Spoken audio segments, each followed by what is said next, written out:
उत्तर प्रदेश के अंदर schedule caste और बैकवर्ड के। मेरा नाम एडवोकेट दानिश अली है। मैं बहुजन मुक्ति पार्टी का कार्यकारी प्रदेश अध्यक्ष हूँ। मैं जिला कौशाम्बी से आया। जो मुद्दे इन पार्टियों के हैं, रोजगार, बेरोजगारी, शिक्षा, बेहतर स्वास्थ्य सेवाएं, लेकिन फ़र्क ये है कि ये पार्टियां वादा करती हैं, निभाती नहीं। हम वादा नहीं, हम 100 रुपये के स्टैम्प पेपर भी लिख के अपने वादों को देते हैं। हम हुकूमत में आए तो इनको, इन वादों को और इन मुद्दों को हम पूरा करने का काम करेंगे। बीजेपी को हराने के लिए समान विचारधारा के दलों से बात हो रही है। उम्मीद है कि जल्दी इसकी घोषणा होगी। अगर किसी कारणवश अलायंस नहीं होता है तो हम 403 विधानसभाओं में मजबूती के साथ इलेक्शन लड़ेंगे और बीजेपी को हराने का काम करेंगे।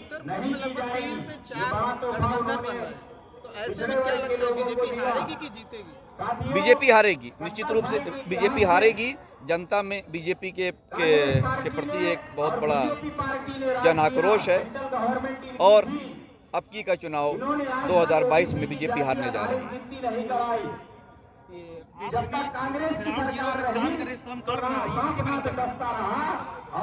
इलेक्शन के समय तमाम इस तरीके की योजनाएं बीजेपी जो लेकर आई है वो एक तरीके से वोटरों को लुभाने के लिए है। जैसे यूनिफॉर्म, शूज़ वगैरह की अब आज डायरेक्ट जो है उनके बैंक अकाउंट में आएगा, रुपए आएगा। ये एक तरीके से वोटरों के पेरेंट्स को या बच्चों के पेरेंट्स को, वोटर को पैसा देके उनसे वोट लेने का एक बहुत बड़ी एक साजिश है।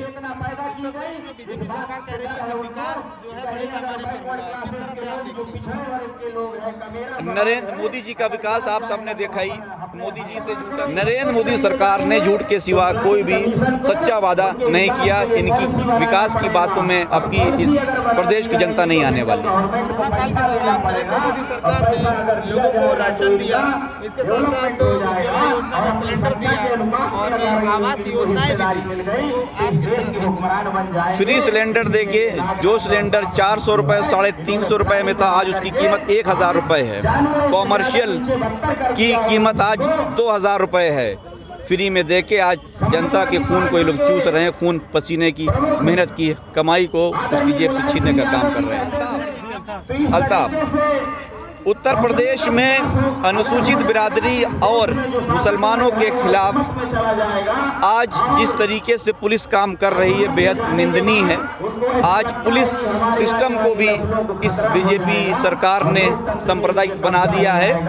ये आत्महत्या नहीं बल्कि ये हत्या है। अगर इसकी उच्च स्तरीय जांच, जो बयान दिया है उसमें साफ तौर से लिखा गया है कि 1 फीट ऊंची टोटी से कोई फांसी नहीं लगा सकता। एसपी साहब झूठ बोल रहे हैं। एसपी साहब के ऊपर मुकदमा अगर दर्ज हो और इसकी सही तरह से जांच हो तो दूध का दूध, पानी का पानी हो जाएगा। हम लोग इस रैली के बाद पूरे उत्तर प्रदेश में धरना देंगे, इसके खिलाफ आवाज़ उठाने का कार्य करेंगे ताकि उस परिवार को इंसाफ मिल सके। जिस विधानसभा से आप चुनाव लड़ने वाले हैं, विधानसभा के विधायक संजय गुप्ता, उनसे आपसे कुछ पर्सनल दुश्मनी है क्या? आए दिन संजय गुप्ता जी हमारे व्यक्तिगत दुश्मन नहीं है, ना मेरी कोई उनसे व्यक्तिगत दुश्मनी है। लेकिन जिस तरीके से वो गरीबों की ज़मीनें हड़पने का काम कर रहे हैं, मजलूमों को परेशान करते हैं, तमाम लोगों पर फर्जी मुकदमे लगवाते हैं, हमारा फ़र्ज़ बनता है कि हम इस जुल्म ज़्यादती का विरोध करें। हम इसी के लिए बीएमपी के लोग देश प्रदेश में काम कर रहे हैं। इसलिए हमारा फ़र्ज़ है कि हम उनकी गलत नीतियों का, उनके गलत फैसलों का और उनकी तानाशाही का जवाब दें। अभी संजय गुप्ता ने जवाब दिया कि आप जाकर उनके खिलाफ भड़काते हैं लोगों को और उनके खिलाफ वीडियो बनाते हैं। इस पर क्या कहना चाहेंगे? सच बोलना वर्तमान समय में गुनाह हो गया है। बीजेपी को लोगों को सच हजम नहीं है।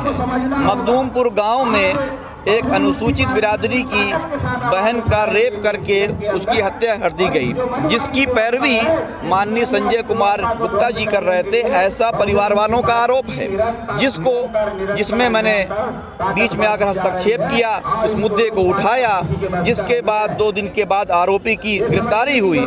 इससे जुलस कर मेरे ऊपर फर्जी आरोप लगाया और मेरे ऊपर मुकदमा दर्ज किया। किस तरह से देखते हैं उत्तर प्रदेश की बीजेपी सरकार, योगी सरकार को किस तरह से आप देखते हैं, क्या कहेंगे इसके बारे में? योगी सरकार पूरी तरीके से फेल हो चुकी है विकास के वादे पे। शिक्षा, रोजगार, आज जो लोग प्रदेश में रोजगार मांग रहे हैं उनको लाठियां मिल रही, जो लोग आवाज़ उठा रहे हैं उनको जेल मिल रही है। ये सरकार पूरी तरीके से विफल है। दिन प्रतिदिन हत्याएं, रेप हो रहे हैं, किसी भी मामले में सरकार सफल नहीं है। इसलिए देश की जनता ने, प्रदेश की जनता ने ठान लिया है कि अब की बीजेपी को हराना है।